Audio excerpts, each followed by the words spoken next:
I've been in the line forever now. You should really know by now. I wanted it in person. What didn't you call me anyway? I was running behind you. I mean, if my son swallows a Chinese checker, I want to know about it. The cases arrive to me in a large wooden crate lined with straw, and inside is a billet of the material that we've paid for.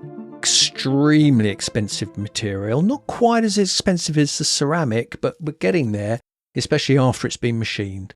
Machining Damascus isn't exactly the same as your normal stainless steel. Different tools are required, different cutting paths, different speeds. This kind of thing makes my engineer nervous because he knows how particular I am, but also because the raw material is so expensive. You can't afford any mistakes, like none, because that's the loss of a whole watch, right? If I don't have the one component, that's a whole watch sale for me. It requires absolute care and precision to do the cases. Of course, that's only part of the story. My engineer is a legend. He is so neat and tidy. He is so thorough. He's a watch guy. He's a collector. He's got an eye for fine detail and fine things, so he knows what I'm after.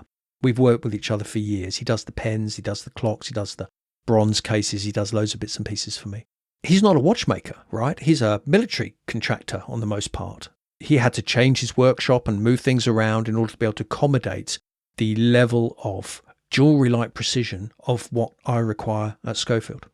And over the years, that's sorted. We have a great relationship, and he reads my non-traditional engineering drawings perfectly and understands what I'm after. The cases come back to me. We don't use movement holders because the movement fits perfectly. Case backs to somebody else. So the case comes back to me as is, right? Just the bit you see.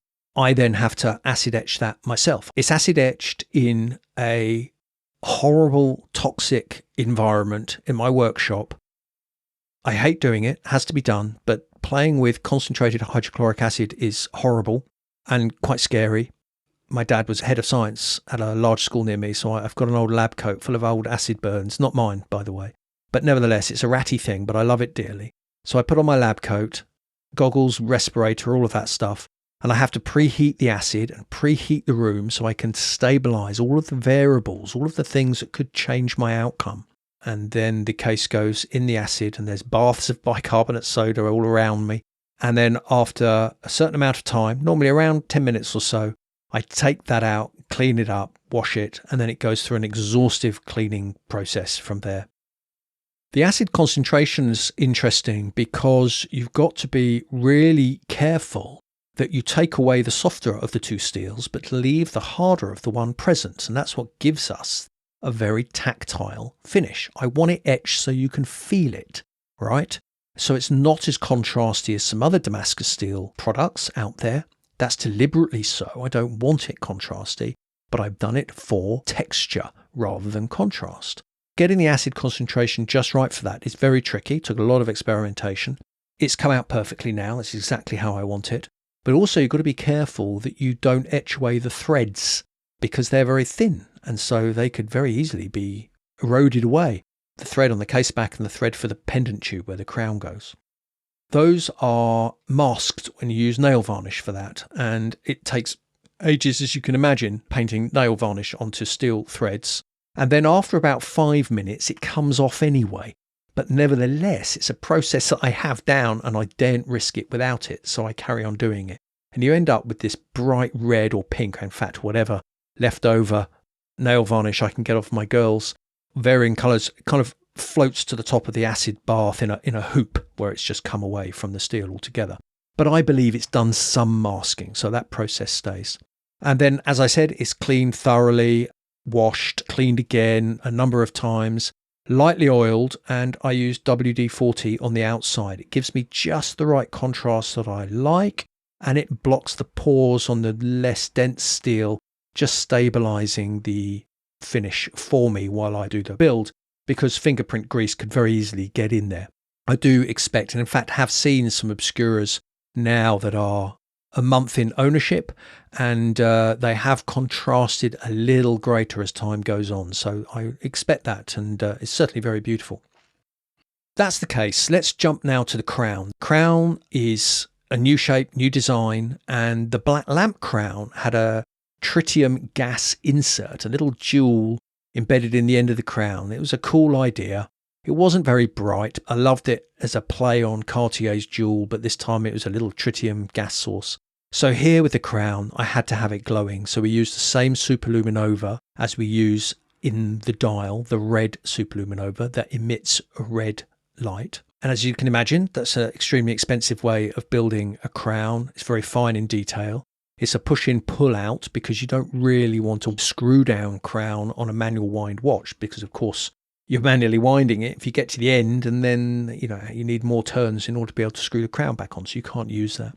But it's a double O-ring sealed crown on a good stainless steel pendant tube that's threaded and bonded into the case. So it's a really tough assembly there, which is really cool. And the crown is typical to Schofield crowns. It's quite a large diameter. It's easy to handle. But this one sits fairly flat to the case and is differentiated as not part of the case because it's a different colour. Something I've always done, something I really like. Here it very much matches the minute hand and the buckle. So there is a tonality in the stitch in the strap. It all works. It all comes together. Turning the watch over, the case back. The case back is where I like to express myself as much as anywhere else. I think it's great real estate for that. And this case back was a piece of design that came about from the simple brief: how can I do a case back that's better, more interesting than any other case back I've made? I'm already known for pretty cool case backs, so it was a hard task. Within the realm of sci-fi, there was so much scope for a bit of fun here. And with the crystals too. Instead of one, or a shaped crystal, or an off-center crystal, I opted for 3. That was really a play on the RGB emitter in the old show Wild Palms. I don't know if any of you remember that. An Oliver Stone series with John Belushi. Absolutely brilliant series. Loved that. The technology in it was really cool. And then I remembered Predator's gun sight in 3. And then you think UFO landing gear or lighting or probes. It's a very common theme. 3 circles in a triangle formation is sci-fi, right? And so I had to use that. I adorned the outside with some stars and kind of cosmos type vibe, multi-level and letters up for the text around the outside. Numerous fonts, some more obscure than others, all with a story. Those fonts are special to me. I've had them for a long time. They have meaning. So the whole case back was a total extravagance. I'd spent so long designing it, and this is typical to how I work. If I have spent so long on something, then it's almost an injustice not to push it forwards, not to get it made, get it done. Regardless of the cost, I had to get it made. And then I add smoking to the crystals because I wanted them to further obscure the movement below. Then we, of course, had it PVD'd so that we could have the contrast. And then it has to be ground back so the letters are bright. They go back to the steel. All in all, an extremely extravagant and beautiful, no expense spared case back that I absolutely love. It's comfortable. You don't feel the deviations in height, of course. Expresses the watch perfectly. The strap is a cloud leather from one of my UK distributors of kind of fine leathers. I went over to see those guys and I love their leathers. They had a different selection. I've done leathers for years, right? So I'm pretty au fait with what works in a strap or not. As soon as I saw this leather, I knew that it would work perfectly for the watch. I will make prototypes for about 5 or 6 different materials for a watch because you can't really decide until you've got the prototype built in front of you what strap is going to work best. I've had it a number of times where you plan and you buy 100 odd straps in one material only to realize that something you've made only 5 straps of works so much better. I was wedded to this strap. I knew it was going to work. It was all about the watch and I didn't want to overpower it with a wacky strap, right? So the mottled finish of this cloud leather, a thick black stitch to pull out the black elements in the watch was perfect. Black buckle, this was the best ever buckle. This was the watch this buckle was designed for, but we see it also on the light because the light buckle never happened. It was meant to, it just didn't work, didn't happen, it was late, so I used Obscura buckles, then had to get more made. So we call this the best ever buckle. It's again, how far can I push the normal thumbnail buckle without adding things like little rollers and lots of Allen bolts and assembly. It was a simple design, but beautiful in its elegance and its simplicity.